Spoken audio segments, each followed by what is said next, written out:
The Bible explicitly foretells which major nations will be on earth at the time of the second coming of Jesus. Today, we will tell you the names of those nations and what they are doing right now.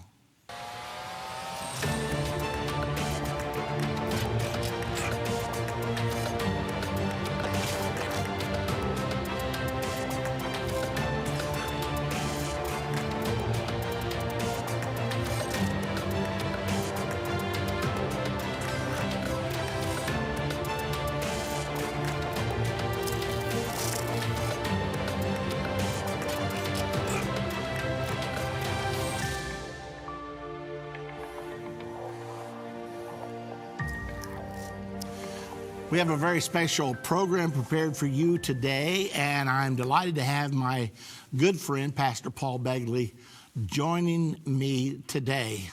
Paul, once again, welcome. Thank you. It's an honor to be here.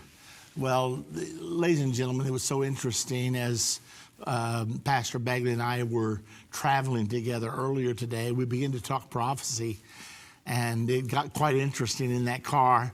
So we decided that maybe we should let you in on what we were talking about, because we figured if it interested us that much, it would probably interest you. So where should we start, Pastor Begley? What do you think?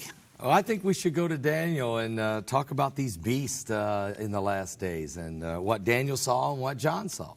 Well, you know, there's a lot of misunderstanding about this, what I think is maybe the most important prophecy in the entire Bible, because it unlocks so many things for other prophecies. But we were talking about Daniel 7, and there is a lot of misinformation. Now, the traditional understanding of Daniel 7, first of all, there's a lion there with eagle's wings. There's a bear, then there is a leopard with 4 heads and 4 wings of a fowl on the back of the leopard, and then finally there's a 10-horned beast there.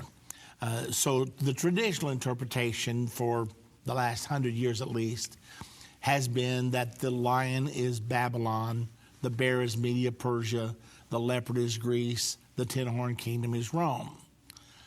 And so the question is, how do we ever get started believing that?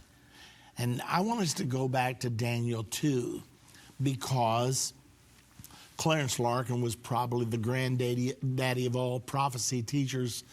He lived back around 1900, and he wrote a book called Dispensational Truths, and he put all of this in there. A lot of people have used that as their textbook for Bible prophecy. So let's just go back there. Maybe you could tell everybody about the dream. Nebuchadnezzar had a dream. He woke up. He couldn't remember his dream. Have you ever had that one? Yeah, that happens all the time. Okay. Yeah. And so he finally said to his magicians and his wise men, look, tell me the dream and tell me what it means. I'm so bothered. Right. He said, okay, you just tell us the dream, okay? We're good with dreams. We'll tell you exactly what it means. And Nebuchadnezzar said, just what I thought. You can't do it, can you? You're a bunch of phonies. I've been feeding you for nothing. And so he just went into a fit and declared, I'm going to kill you all. I'm getting you off my payroll. Right. Well, they came to get Daniel to kill him, because Daniel was numbered among the wise men. And Daniel, he hadn't been in on all this, so he said, hey, I don't mind dying, but tell me what's going on here. So that's where Daniel was actually Daniel and the 3 Hebrew children prayed, and God allowed Daniel to dream the dream that night. And the next day he was ushered into the presence of King Nebuchadnezzar. So sort of recap all that for us. Yeah, you know, he even says, Daniel gets brought in there, and he says to the king in verse 28, says, but there's a God in heaven that revealeth secrets, and maketh known to the king Nebuchadnezzar what shall be in the latter days. Yes. Thy dream and the visions of thy head upon thy bed are these.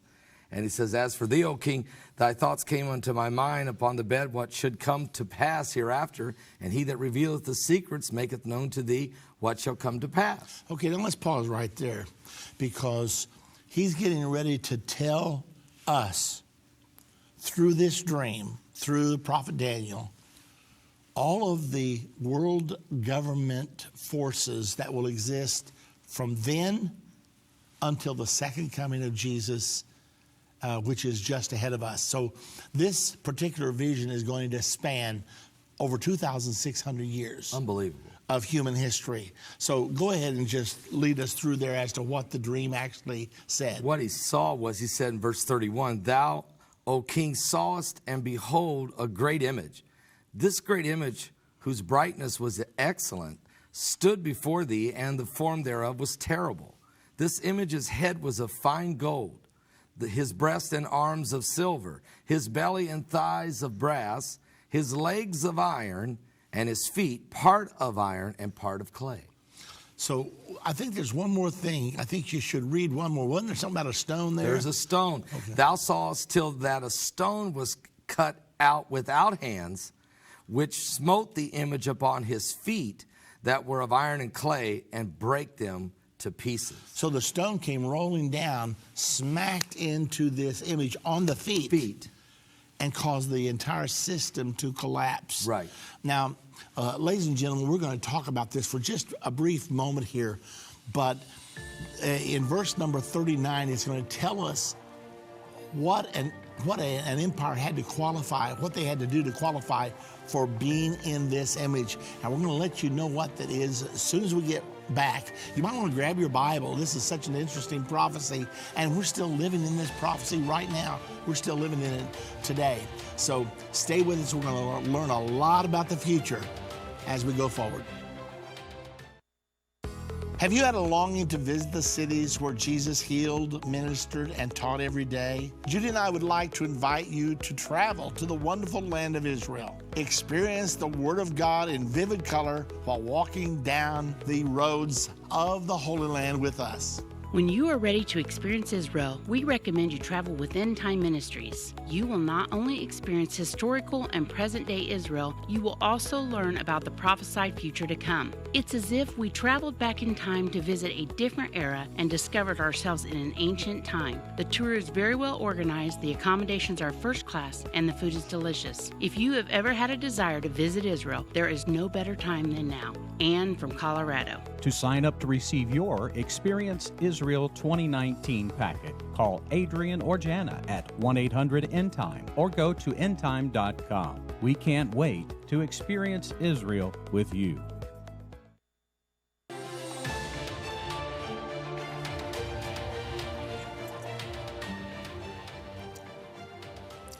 Well, ladies and gentlemen, we're getting into some of the greatest prophecies in the entire Bible today. If you understand these prophecies, this is going to really help you know what's going on, because this prophecy that Pastor Begley has read to us from Daniel chapter 2 tells us which empires will rule the world from 600 BC, the Babylonian Empire, all the way to the second coming of Jesus Christ. Now, it's interesting, Pastor Begley, that there's this verse in there that tells us what an empire has to do to be included in this statute, because this is an elite group of empires. Right. There's only 5 Yeah. over 2,600 years. So I think it's verse number 39. Would you read it for us so that we can hear that? It says, "And after thee shall arise another kingdom inferior to thee, and another third kingdom of brass, which shall rule over all the earth." Okay, that's the big key. Which shall bear rule over all the earth. Wow. In order to be in this statue, you've got to be a world-dominating empire. Yes. So there are 5 sections to this image.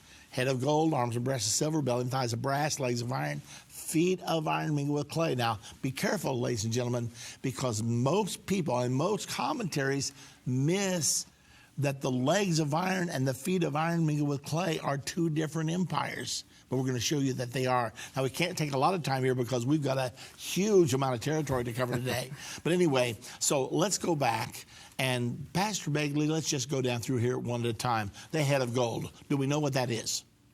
The head of gold, certainly you can look at these different empires that rose in the last days. You had the Babylonian Empire, you had the Roman Empire, and you had... So Daniel told Nebuchadnezzar, you are the head of gold. You're the head. Yeah. So the kingdom of Babylon was the head of gold. Head of gold. And then he said, after you will rise another kingdom inferior to you, symbolized by the arms and breasts of silver. Now, do we know what empire replaced Babylon? I'm gonna say, go ahead. Do you remember that Belshazzar, the night that he had his impious feast, wrote the handwriting on, God put a handwriting on the wall? Medes and the And Persians. said, this night, your kingdom is divided between the Medes and the Persians. And ladies and gentlemen, the history books record that that very night, while Belshazzar was having his riotous, irreverent feast, that the Medes and the Persians were invading at that night. They came in, and Belshazzar died that night. Yep. And then the empire of the Medes and the Persians ruled the world from, that happened, I'm trying to recall from memory now, I think that happened about 539 BC, and they then ruled the world until 331, so over 200 years. 200 years. The empire of the Medes and the Persians ruled. Right. So then there was the third empire, symbolized by the belly and the thighs of brass. Right. Okay, so do we know what that empire is? Well, at some point you have the Grecians coming in. That's exactly it. The Greece, Alexander the Great, who conquered the entire world by the time he was 30. I mean, that's pretty hard to do. That's a big achievement. As a matter of fact, he conquered the entire world of his day, and he sat down and wept that there were no more worlds to conquer. He loved warfare so much. So the third empire was the kingdom of brass, the belly and thighs of brass. And then the fourth one was the legs of iron, and I think we know what that is, right? Well, yeah, again, you have to look at the Roman Empire that comes in, but there's several. So the iron was the Roman Empire. Because Greece lost its control around 197 BC, and then the Roman Empire ruled from 197 BC until about 380, 500 years. And of course, this was the empire ruling the world in the time of Jesus. Yes, it was. That's the reason there were Roman soldiers at the crucifixion. Those were occupying forces, and that's the reason that the Jews were all the time complaining, do we have to pay taxes to Rome? Right, they because there was a Roman tax, because the Romans had conquered not only the Jewish people, but the entire world of the day. Now, Brother Baxter, a lot of people get confused when you say the Roman Empire, and they think of the Vatican. But this is the political empire that was about 500 years. The Vatican obviously doesn't come into play for quite a while after. And that's a really important point, because the legs of iron was the Roman Empire, and it ceased to exist around 300 AD. Right. However, the feet are of iron mingled with clay. Now, here's what's really interesting. In this statue, there's a total change of metal every time. Gold, silver, brass, iron, except the last time. The last time, an element of the previous empire is held over, but another element added in. It's clay. Study your history. Yep. Okay, we had the Roman Empire, the next world-dominating empire, started ruling in 800 AD when Pope Leo III put the crown on the head of Charlemagne and said, I now crown you emperor of the Holy Roman Empire. And it was called Holy Roman because it was to be a union of church and state, a union of politics and religion. Right. So from 800 AD, for the next 1,000 years, the Holy Roman Empire ruled, and it always had two leaders, a political leader and a spiritual leader. Ladies and gentlemen, you can go study the history of the Holy Roman Empire. You'll see this exactly. And this was all prophesied before it ever happened. This prophecy was given somewhere around, I would say, 570 maybe. BC. 570 BC, and yet the Holy Roman Empire was not born until 800 AD.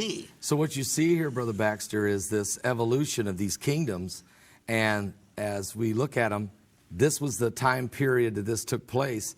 The Holy Roman Empire, if you will, becomes part of the Roman Empire. That's why it was feet of clay and iron. The iron's held over, and there you have it. And that's five kingdoms. That's not four that we see in Daniel 7. And that's really important. There's 5 nations, 5 empires prophesied in Daniel 2. And the Holy Roman Empire, and we got to move on quickly because we got a lot of territory to cover. But it is important to understand that the Holy Roman Empire ceased to exist in 1806 when Napoleon came in and defeated the Holy Roman Empire and forced the last Holy Roman Emperor, Francis II, to officially dissolve the Holy Roman Empire. Well, this caused a big problem for a lot of prophecy teachers because the Bible teaches the Holy Roman Empire will be in power at the time of the second coming. When that stone comes down, it smites that image. those feet. That's right. We should read that. Okay, read it. Okay, right here it says in verse 44, it says, and in the days of these kings shall God of heaven set up a kingdom which shall never be destroyed, and the kingdom shall not be left to another people, but it shall break in pieces and consume all these kingdoms, and it shall stand forever. The next verse, for as much as thou sawest that the stone was cut out of the mountain without hands, and that it brake in pieces the iron, the brass, the clay, the silver, the gold, the great God hath made known to the king what shall come to pass hereafter, and the dream is certain, and the interpretation thereof is sure. Okay, so the stone smites the image on the feet. On the the feet. whole thing comes crashing down. Yep. The Bible says it disintegrates like the chaff of the summer threshing floor. The wind carries it away. That's the end of human government. That's the beginning of the kingdom of God, because the stone then grows and grows until it becomes a great mountain that fills the entire earth. Well, you know, let me just ask you a loaded question. Oh, no, here we go. Okay. Do you believe that this event could happen in the next 10 years? I do. And So here we are studying a prophecy that's 2,600 years old. I do. And yet both of us say within 10 or 12 or 15 years, it looks like we're on the brink. Yes. It makes my hair stand on Look, end. Brother Baxter, this globalism agenda, doctrine, political machine, it's actually a spiritual thing. And to try to create a one world kingdom, which is what is coming. How close are we? It can happen in 10 years. I know that might sound shocking. Just study what's going on. But there's a 7-year period that has to take place. Yep. It will be triggered by a peace agreement in Right. Israel. Donald Trump, for the last 2 years, has been preparing a peace agreement. Yes, he calls it the deal of the century. And he's going to reveal it. Ladies and gentlemen, are you listening to me? April 9. He has promised he will reveal his peace plan to the world after the Israeli elections, which will be held on April the 9th. Now, whether he does it that day or whether he does it 3 or 4 or 5 or a couple of weeks later, I do not know. But he's going to unfold his deal of the century, a deal for peace in the Middle East.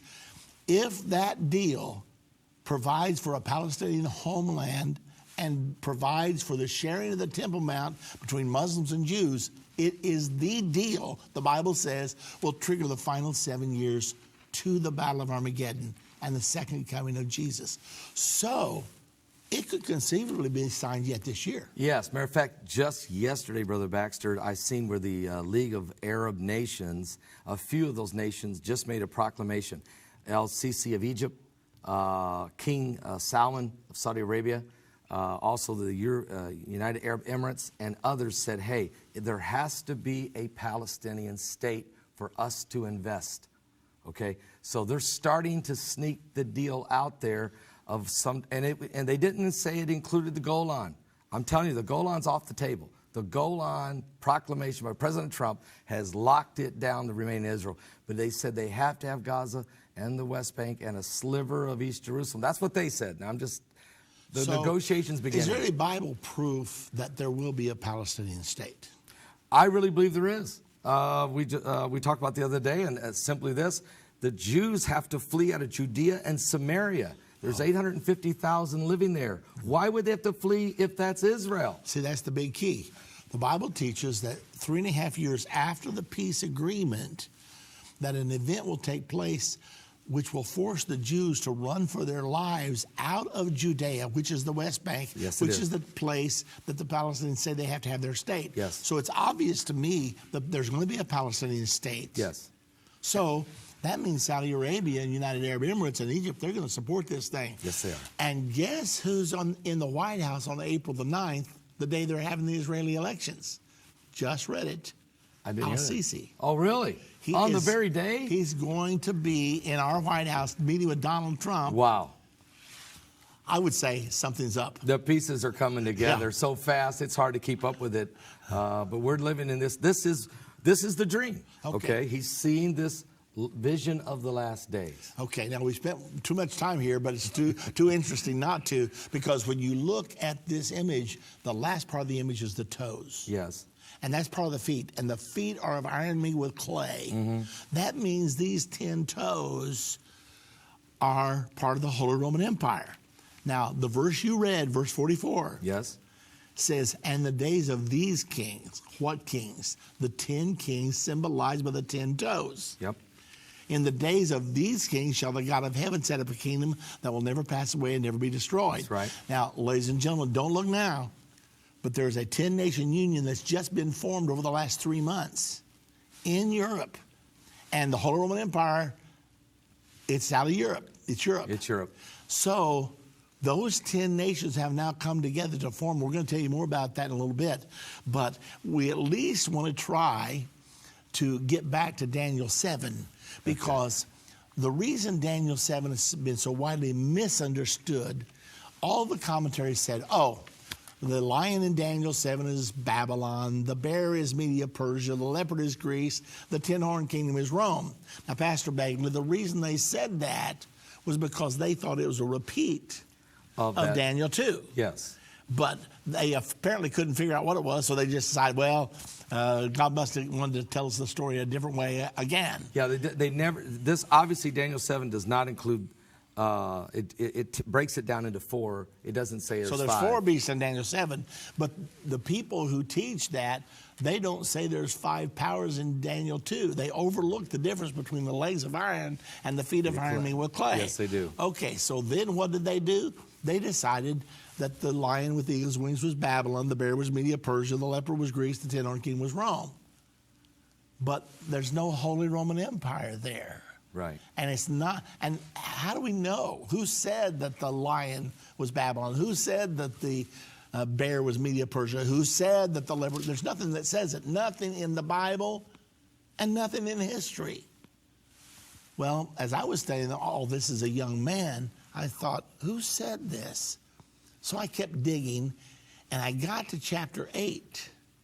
And in chapter 8, Pastor Begley, there's a ram fighting with a he-goat. Yes. But we don't have to guess about their identity. No. If you look at verse 20 and 21 of chapter 8, I want you to read it for us, because it tells us who the ram is and who the he-goat is. It does. It says in verse 20, the ram which thou sawest having 2 horns are the kings of Media and Persia. Now wait, the ram is Media Persia? The ram. I thought the bear was Media Persia. No. Everybody says, all the commentaries say it. Well, that was because they're looking at it in about 1,800 years too early. They're not looking at it in the last days. So we know who the bear is now. And so who else? You got the ram? Yeah, what else you got the ram. The ram is Media Persia, and the rough goat is the king of Grecia or Greece. Wait a minute, I thought the leopard was Greece. No. Not That's in what the all the last. commentaries say. Not in the last days. Well, ladies and gentlemen, that's what happened to me many years ago when I was trying to study this as a young man. I'm still quite young, but I was younger in those days. And I looked at that and said, wait a minute. It says right here in the Bible that the ram is Media Persia and the he-goat is Greece. And the commentaries are saying that the bear is Media Persia and the leopard is Greece. So I had to make a decision. Do I believe the commentaries or do I believe the Bible? Well, that wasn't too hard of a decision, because the Bible says in plain language. I had a good friend. He was quite a character. He always said, he said, the Bible sheds a lot of light on those commentaries. that was the way he explained it all. All right, so since that's not the case, since the lion is not Babylon, the bear Media Persia, the leopard Greece, the 10-horn kingdom Rome, the next question is, who is it? Right. Now, we're not going to go into all the details because we're just about out of time. As a matter of fact, fortunately, you get to be with us on our next program, Yes. so we can pick it up wherever we want to. Right. But anyway, when we begin to look at that prophecy, we found out there's a major nation who symbols the lion on earth today, Great Britain. The lion had eagle's wings. There's a nation that came out of Great Britain who symbols the eagle, United States. The next beast was a bear. There's a nation on earth today whose symbol is the bear. We're not talking about little insignificant nations. We're talking about nations that are members of the UN Security Council, the Big Five. And then there's a nation today whose symbol is the leopard. And the leopard had the wings of a fowl upon its back. There's a nation who has the wings of a fowl upon its back. Germany is the leopard. The wings of the fowl represent France. If you look up the official emblem of France, you'll see it's a rooster. That's a fowl. And the German-Franco alliance has guided Europe ever since World War II. Now, I'll tell you what I think we should do. The 10-horned beast. The beast, yes. The last beast of the four. Right. A lot of us prophecy teachers have been stuck on that one for a long time. Yeah. We've been looking. I remember when the European Union, well, the Common Market. Common Market, they called it, yes. When they got up, they had 9 members, and then one more joined, and that made 10. And a lot of us thought this has got to be the 10 because it was out of Europe, where the Holy Roman Empire is going to come from. And we thought it was the case. Well, then we got really disappointed because then 2 more joined, making 12, and then 3 more joined, making 15, and then 10 more joined, making 25, and today they have 28 members. 28. So it can't be the 10-nation union that's prophesied there. So what we're going to do, as Pastor Begley is with me in our next session, we are going to tell you what has just happened in Europe. It looks like to us that the 10-nation union, the Bible says the last beast had 10 horns, and in the chapter it says these 10 horns are 10 kings. And we can prove that all these powers must be on the earth at the time of the return of Jesus to this earth. Well, Great Britain's here, United States is here. Germany's here, and Russia's here. Russia's here. So they're all here. Ladies and gentlemen, you are in the time of the second coming. Now, before we run totally out of time, Pastor Begley, at least tell everybody your website, how they can contact you. You can find me at paulbegleyprophecy.com, and we do a daily show every day at 12 noon, or check out our television shows as well. It's paulbegleyprophecy.com. And if you ever get to listen to his program, you will enjoy it, because when he really gets loosened up and something startles him extra bad, what is it you say? Are you serious? Yes, that's right. Wait till this next program, because we have a Are You Serious moment. Hey, don't miss our next segment. We'll be back. Move Mountains with Irvin Baxter. This book by Irvin's grandson provides 30 days of devotion that will enhance your relationship with God and others. Authentic illustrations from early morning devotions at Endtime will help you find your purpose and eliminate fears. Commit to taking this 30-day journey and experience real life change. Get your book for only $14.99. Call 1-800-363-8463 or go to endtime.com/move. We've seen Bible prophecy fulfilled like never before. From the halls of the United Nations to the Temple Mount in Jerusalem, End Time Ministries continues to reveal the Bible prophecy in the news headlines around the world every day. Whether it's through our broadcast or online at our Jerusalem Prophecy College, your gifts enable us to put vital materials in the hands of those who need it most.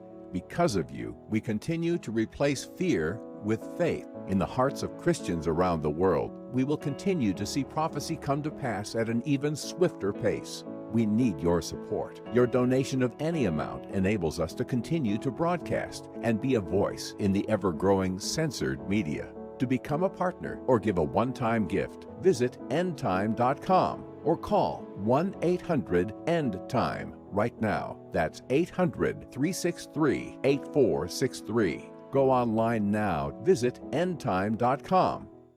If your station only carries the first 30 minutes of End of the Age, go to endtime.com and click the watch button to continue today's broadcast. You can also finish up later by clicking the archive button.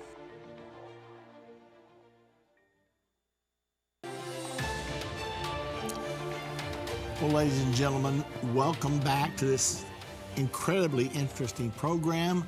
I'm glad once again to welcome Pastor Begley to our program today.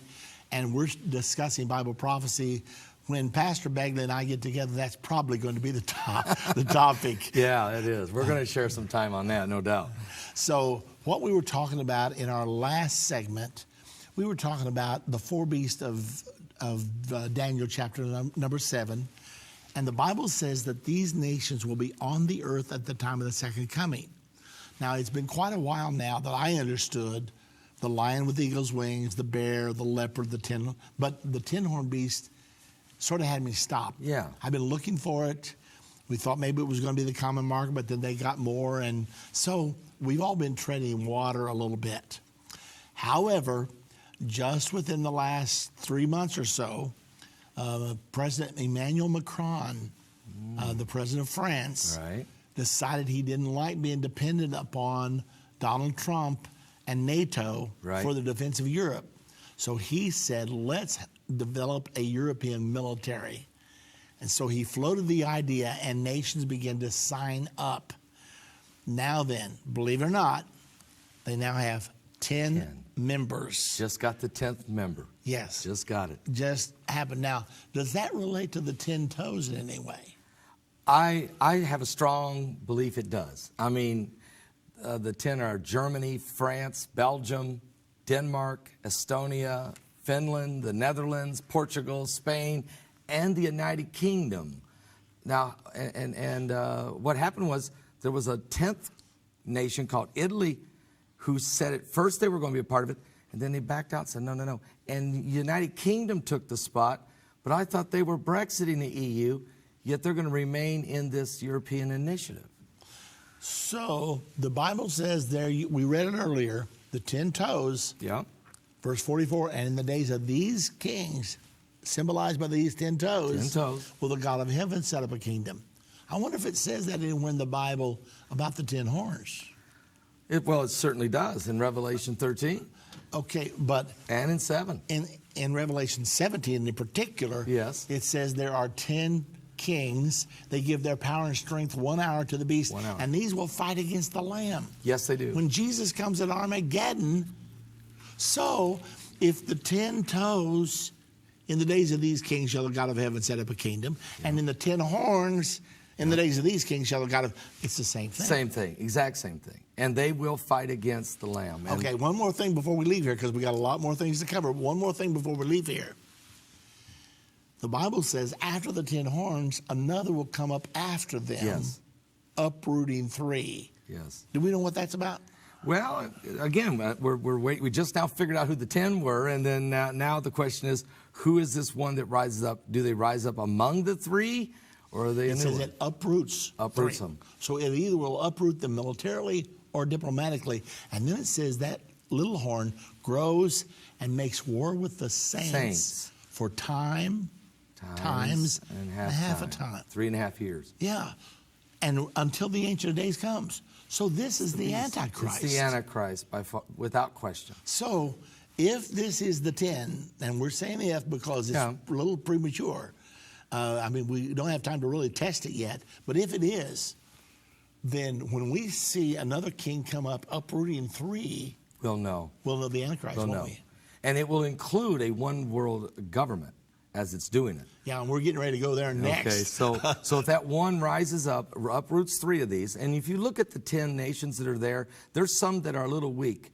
Estonia, I mean, I don't want to try to pick the 3, but I could see it happening. There's at least some weakness there, so it could very well happen. Especially when you see that Russia is the feet of the bear. Right. And I guess we're getting ahead of ourselves. Let's just go there now. Okay. Okay, so travel with us from Daniel 7 to Revelation 13. And in Revelation 13, believe it or not, these same symbols are used that were used in Daniel 7, even though the book of Revelation was written 650 years later. The truth of the matter is, both books were written by the same individual.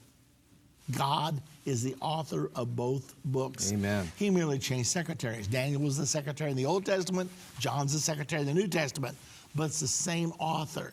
So, Pastor Begley, take us to Revelation chapter 13.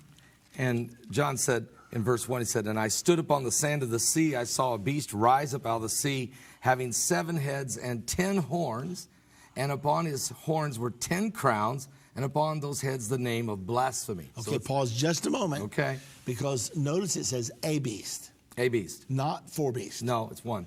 Okay, we got one beast coming up out of the sea. Now, another place in prophecy, it says that the sea represented peoples, multitudes, nations, and tongues. So this is a beast coming up out of the sea of humanity. That's exactly right. Okay, and it said it had 7 heads and 10 horns, right? Right. Well, there were 10 horns in Daniel 7. Yes, they are. Okay. So they're part of this same king. It's the same kingdom. So they've been carried over but read on. Then it says, and the beast which I saw was likened to the leopard. That's from Daniel 7. And his feet were as the feet of a bear. Daniel 7. And his mouth as the mouth of a lion. Daniel 7. And the dragon, or Lucifer, gave him his power and his seat and great authority. You know, Pastor Begley, I was studying all these things a few years ago. And I said, God, who's the brilliant mastermind? I mean, you got the Brookings Institute and the Council on Foreign Relations and the Federal Reserve and the Trilateral Commission. And you got all these world organizations, just the Bilderbergers. You got all these organizations come together. Some really smart guy has got to be behind all this, coordinating it all. And then I read what you just read. Satan's behind it. He's the mastermind. Yes, he is. Behind this one world government. Yes, he is. We're in the end times. No doubt. Many Christians admit end-time Bible prophecy is very complex and difficult to understand, and for some, a little bit scary. But what if you could understand Bible prophecy? What if you could know what will happen and how the United States will play a key role during end-time events?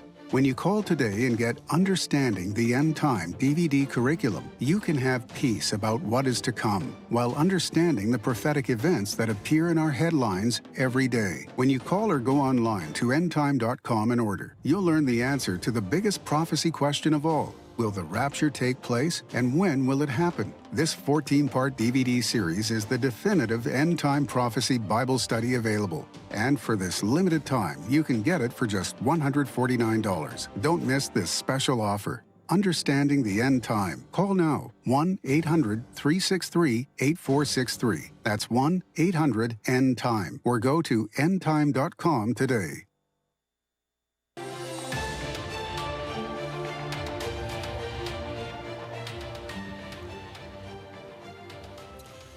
We're back with our special guest, Pastor Paul Begley. And as we were discussing, we're discussing the greatest prophecies in the world. We really are.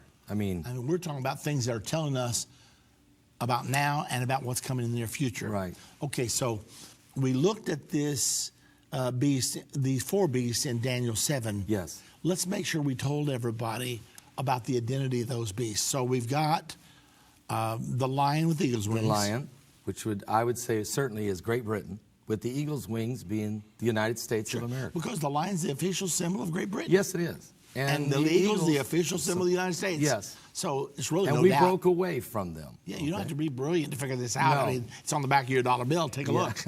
Okay, then the next beast was the bear. The bear, that would be Russia. Okay. It's always called Everybody Russia. knows the Russian bear. Right. I've got pictures of it galore. Right.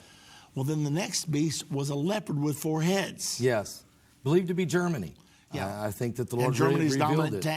Germany's dominant tank is the leopard tank. The leopard tank. And the wings of the fowl on the back of Germany's France. Right. So it's the Franco-German alliance. Which is very strong. I mean, just recently, here they were again signing another agreement to create this EU army. And then the last 10-horned beast, we believe, was just born in Europe, the European Intervention Initiative. Yes. Okay, so all those now travel to Revelation 13. You've read it for us. Yes. Only we don't have 4 separate beasts anymore. And by the way, it says in the 7th chapter, these beasts are 4 kingdoms. Yes. So you'd have to guess. These are nations or kingdoms. But this is one kingdom. So when we get to Revelation 13, they've all merged together. Yes. Into a world government, it looks like, doesn't it? Yes, it does. It says, the beast which I saw was likened to a leopard. The feet were the feet of the bear, and the mouth of a lion. And the dragon gave him his power, his seat, and great authority. The only thing missing here, Dr. Baxter, is the eagle's wings. Well, we're going to talk about that.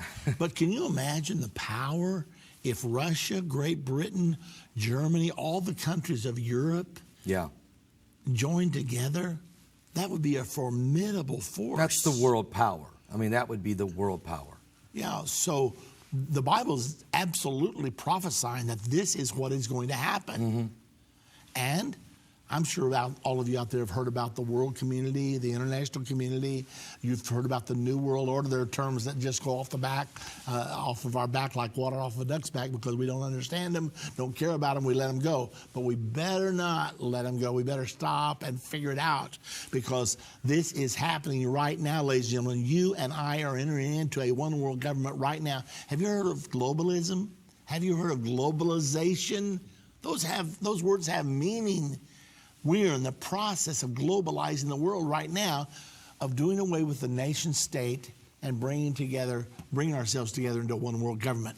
Brother Baxter, also the technologies of today, catching up with the prophecies, to help build a system that this government will manage and to manage the economics. And that's, I used to think that just because we're just getting to the computer age. But if you look at the Council on Foreign Relations and look at the central bankers of the early days of the Fed, this formation plan of a one world global system's been going on that's an easy 100 years, but it's longer than that. So the mastermind's been at work. Yes, absolutely. And the mastermind, the dragon gave the beast its seat, power, and great authority. Yes. And just in case somebody wonders who the dragon is, go back to chapter 12, verse 9. All right, chapter 12. If you'll do that, just read. It tells us explicitly who the dragon is. Read that for us. Absolutely. And the great dragon was cast out, that old serpent, called the devil and Satan, which deceiveth the whole world. He was cast out into the earth, and his angels were cast out with him. So we don't have to guess who the dragon is. No, we don't. Satan is the mastermind behind the drive toward world government right now, toward internationalism, toward globalization. It's Satan's plan to bring the whole world under one authority, and he intends to control that one authority. And Brother Baxter, the same chapter in Revelation 12 in verse 17 says, the dragon was wroth with the woman and went to make war with the remnant of her seed, which kept the commandments of God and have the testimony of Jesus Christ. So the woman there with the 12 stars is Israel. That's Israel. The 12 stars are the 12 tribes of Israel. That's Israel. And does the United Nations hate Israel today? They seem to be. Every resolution, they pass more resolutions condemning Israel than all the rest of the countries of the world combined. And Israel's only like, what, 1/10 of 1% of the world population? They're smaller than Rhode Island. And yet, the United Nations can't leave them alone. They're just smashing them continually. And they would be totally obliterated if it were not for the United States of America. And when the President of the United States declared that the Golan Heights was the sovereign property of Israel, there was an emergency meeting held by the United Nations Security Council, and 14 nations voted and condemned the United States. Only America stood with Israel in this proclamation. Okay, now let's make sure we don't get ahead of ourselves. I'm trying not to. Are you serious? It's getting this serious, though. Okay. It's so tempting. Okay, so what do we know? We know that in this last day world government, you're going to have a beast with the body of the leopard, Germany. Germany's going to be at the center. Yeah. Feet of the bear, Russia. Yeah. Mouth of the lion, Great Britain. 10 horns of the 10 horn nation, 10 horn alliance out of Europe. We may know who it is now. But here's the big question. Why isn't there an eagle there? All the other powers from Daniel 7, right? They've been carried over. No eagle. What's the deal? Well, the eagle got plucked off in Daniel 7, so it separated itself from Great Britain. Yes. We know we did that. In 1776, we declared our independence. But at the same time, we show up in chapter 12, and the Bible says here in verse 14. Now, we know the woman had to flee out of her place and had to run. God prepared a place for her for times time and half a time. The Bible says in Matthew 24 that the Jews in Judea would have to flee, and God would take care of them. Well, here in Revelation 12, it says, and the woman, which is Israel, were given 2 wings of a great eagle, that she might fly into the wilderness and to her place where she's nourished for a time and times and half a time. So this depicts the woman Israel being protected by the eagle. Yes. United States. United States of America. Is that happening right now? Yes. We just saw the 14-1 vote in the Security Council. We just saw the President of the United States declare Jerusalem the capital of Israel and move his embassy there. You were there for the celebration. I was there. You're sort of like John the Revelator. You're always there, okay? You're there when the prophecies happen. And it happened on the very day, the 70th anniversary of Israel's a nation on May 14, 2018. So, if the eagle is not in the world government, and if the eagle is protecting Israel against the world government. Yes. That means the eagle's not in the world government. The United States is not in this new world order. So does that mean the Antichrist will never control America then? That's exactly right. Nowhere do you find in this Bible the Antichrist controlling the woman or the eagle. Well, obviously he's not controlling the woman because the eagle's protecting the woman for time, times, and half a time, which is another way of saying 3.5 years. Right. And Revelation 12 from verse 7 on is in the final 3.5 years. Yes, it is. So when Satan, during that final 3.5 years, which is called the Great Tribulation, right, comes down against Israel, we're going to run interference. Yes, we are. For Israel. We're going to defend her. And let me just say, this is why the greatest revival in the world, the United States will play a major role in that. And so some folks will say the United States is going down, the United States is failing, the United States losing its way. There's some folks in our country losing their way. But this nation was founded on the principles of the Word of God. 2 nations in the world, Brother Baxter. Israel's the only nation in the world founded by God. And America's the only other nation in the world founded on the Word of God. We're not going anywhere. We're staying right here. We were going. Oh, we were going. In our previous political administrations. Absolutely. And this crazy guy by the name of Donald Trump, he burst on the world scene, and in his own unique way, he said, we're going to say Merry Christmas again. Yes, we are. Because President Obama didn't want America to be a Christian nation. No, he said we weren't. And he said we're not a Christian nation, and he pressured all of the big corporations, the department stores, don't say Merry Christmas. Right. Say Happy Holidays. We don't want to offend anybody. We don't want to offend the Muslims. We don't want to offend the Hindus. So just be inclusive. Yeah. And say Merry Christmas. And it got to the point where that's all you heard. Happy Holidays, all people would say. And then this crazy, brash Donald Trump comes on the scene and says, I don't care what you guys do. I'm saying Merry Christmas. Well, what he was doing, he understood that this was a pivotal pressure point. Yeah. For America either turning away from Christianity or embracing He did another thing too, Pastor Baxter. His inaugural address, the 5 of the ministers that he had pray, all prayed in the name of Jesus Christ. A remarkable change from what we had seen previously over several administrations. And that was considered politically incorrect. Absolutely. I'll never forget, I was asked years ago when I was pastoring in Indiana, I was asked to pray because I was a member I graduated from Richmond High School. And I was honored to do it. I was praying at a meeting to honor all the graduates that had maintained at least an A average in school, which is a pretty big honor. That's a big honor. And about 2 weeks before the prayer, the guy who had invited me called me and said, listen, could we ask you not to use the name of Jesus when you pray? I was stunned. I'm talking about in America, in Richmond, Indiana. Right. And I said, listen, you better get someone else. Yeah. I can't do that. No. He said, it'll be all right. Just go ahead. Yeah.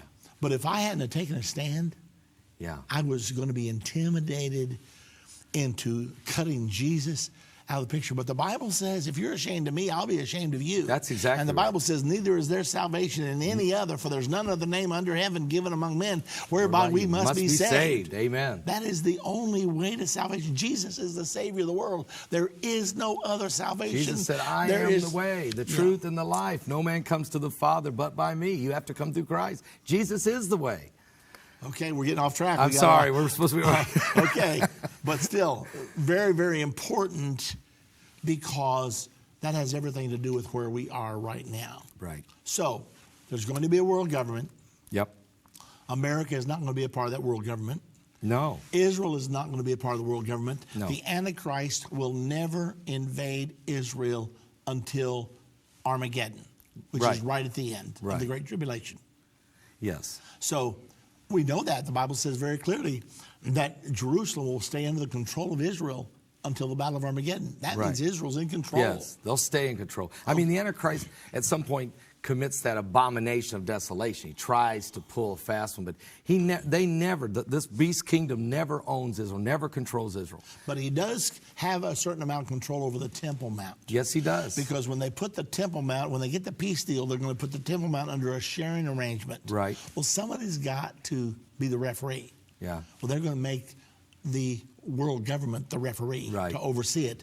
And since by then the Antichrist will have gotten to the point he's recognized leader of the world government, that's the reason he's going to assert his authority on the Temple Mount. He'll walk right in there and do that. But Jerusalem is going to stay under the Jewish control. It still control. will be, right. Yeah. He's just going to do, this is a symbolic moment. And Jesus plainly told us this in Matthew 24. When you see this abomination of desolation spoken by Daniel. So, yeah, he's going to pull a fast one, but it's not going to work. To me, it's a desperate attempt to control the world from the city of the king. I mean, from the capital of the world, Jerusalem. So, who's trying to control the world here? Who's behind this whole thing? Well, again, the dragon. It's a master plan. So, since he wants all the nations to come under one authority, yes, I'll never forget when I read from Strobe Talbot in 1992, he wrote an article for Time magazine entitled The Global Nation, The Birth of the Global Nation. I bought the magazine, I read it. He said, in the 21st century, national sovereignty as we have known it will cease to exist. We'll all answer to a single global authority. I looked at that and I said, that's what the Bible prophesies. Who's this Strobe Talbot? Well, it didn't take me long to find out because Bill Clinton took him to the White House to be our Deputy Secretary of State. Wow. And I thought, these guys are closer to power than I thought they were. Yeah. But the goal is a single global authority. Yes. And the Bible tells who that is. It's a man called the Beast or the Antichrist. Yes. Son of perdition. Now, the Bible tells us in Revelation 12 that Satan, 3.5 years before Armageddon, is going to be cast out of heaven, banished from heaven, confined to the earth. And many of us believe that he at that time will personally inhabit the Antichrist. We know in the Old Testament there was demon possession. Right. And in the days of Jesus there was demon possession. Still is today. I mean, if you look at Judas Iscariot, he's the only man that was ever called the son of perdition until the Antichrist gets the same title. So Lucifer, even Jesus said, it says the devil entered into him. We're talking about Judas. Yes. So you're going to have the same possession again, this time into this man of sin, this man of the wicked one, Well, it certainly looks that way. So the Bible depicts in the latter part of the 13th chapter of Revelation that they're going to set up a program where everyone will have to worship the Antichrist. Yes. Now, I believe that's going to be a pledge of allegiance. But who will they be worshiping when they worship the Antichrist? Well, they're going to be worshiping Lucifer. They're going to be worshiping Satan. Satan. Because that's the whole goal of this one world government. Right. If I can bring everybody under control, I can make every person on the planet worship me. Dr. Baxter, when Nebuchadnezzar set up his image, his goal was get everyone to worship him in his image. When Shadrach, Meshach, and Abednego refused to, he didn't say throw them in. He said, bring them to me. I will make them. Okay? It was more about making them worship. This Antichrist wants the same glory. He wants the world to worship him and not to worship Jesus Christ. It's a showdown that's coming to the world. And under the Holy Roman Empire, that's the way it was. You were not allowed to own a Bible. I know. Because you had to hear the priest read the Bible. And the Spanish Inquisition of 1492, Queen Isabel and King Ferdinand made a decree that everybody had to be baptized Catholic or leave the country or be killed. Yeah. So during those Middle Ages, it was common when the world government had absolute control to force everyone to obey the religion of the dictator. And we're still seeing it today. We've seen it in Hitler's day in Nazism. We've seen it in Kim Jong-un and his grandfather and his father in North Korea. We're seeing it even now with President Xi, in a way, in China, when they're bulldozing churches and they're setting up these new economic systems, these new credit scores. We're going to have to hurry to pull all this together credit here. scores. Because in China today, I don't know if you've read about it out there or not, but they have given everybody a social credit score. And if you do things wrong, if you don't pay your fines, your traffic fines, or if you sit in a handicapped, something reserved for handicapped and you're not handicapped, or if you play your music too loud on the subway, that is reported to the authorities. They have hundreds of millions of cameras all over China, and they're giving every single person in China a social credit score. And if you get a bad score, you can't even buy an airline ticket. You can't leave the country. You cannot buy a ticket on a high-speed train. I'm telling you, Pastor Begley, it sounds so much like the mark of the beast. When I read this article recently, and I wrote an article about it, it's going to come out in our next magazine. It made my hair stand, and I thought, oh my goodness, it looks like the mark of the beast. The only thing left is they're going to have to force people, well, already, they're forcing people to pledge loyalty to the dictators, President Xi. Yeah, so it's happening right now. Yes. So that's what the Bible says. It's verse 16 through 18. It says that they're going to give actually it starts with 15, that everybody's going to be forced to worship the beast and his image. Yes. And actually receive a mark signifying that they have pledged allegiance to. Yes. I mean, I can see that happening in China tomorrow. Yeah, and this beast system, which is what's coming about, going to be using technological abilities, and already with the surveillance cameras and the listening in and the recording of every text and thing people do, they're going to use this leverage over people that their livelihoods would be destroyed unless they renounce all religion, certainly Christ, or you will be put on the blacklist. I'm sorry to say some of this is happening in America. Since 9/11, the government has had the power to monitor every text, every email, every phone call. Yes. And they still have that power right now. We need to get rid of that power in America because, well, fortunately, we know that America is not going to be under the power of the Antichrist. But, okay, we're just about out of time, Pastor Begley, and we just sort of skimmed the surface here, but it's been great. I want to give you enough time, though, once again, make sure the people know how to contact you, because I'm sure you'll get to be back here with us many times. But for today, go ahead and tell everybody. Yes, I just want to say thank you, Brother Baxter, for being with you these few days. And let me just say that come to our website at paulbegleyprophecy.com. Find out everything we got going on, and we've got conferences we're speaking in everywhere. But check out our material. But mostly pray for us. We want to be a part of the greatest revival in history. So thank you, Brother Baxter. And ladies and gentlemen, if you want to be ready for the most climactic times in the history of the world, just ahead of us, you need to enroll in Jerusalem Prophecy College. If you go through our college, you will know what you need to be doing. Simply go to JerusalemProphecyCollege.com. It's all self-explanatory. You can do it right now. God bless you all, and we'll see you back here next time.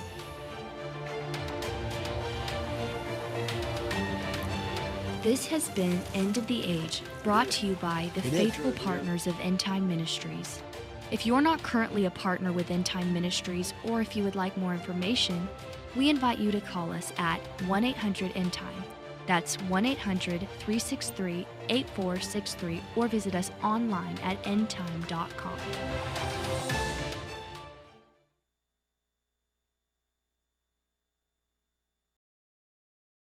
Microphone off.